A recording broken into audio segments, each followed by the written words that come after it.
Hunter and ગ્રેધર chapter number 2 યાદ રાખવાનું. આદિમાનવ સ્થાયી જીવનની સફર.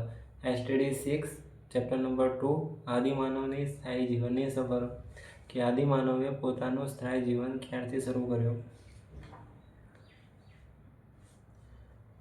તો હન્ટર એન્ડ ગ્રેધર એટલે કે જ્યારે તે શિકાર કરતો થયો ત્યારે તેને એકઠું કરવાનું શરૂ કર્યું.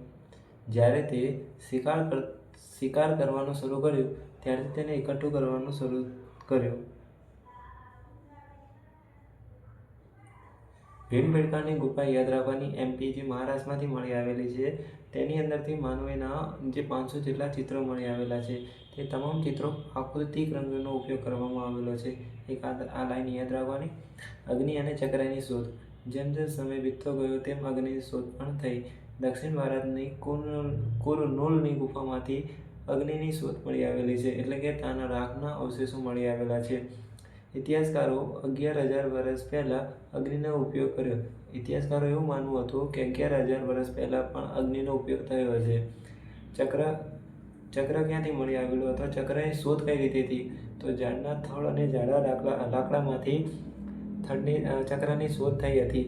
સ્થાયી જીવનનો પ્રથમ સાથીદાર કૂતરો હતો.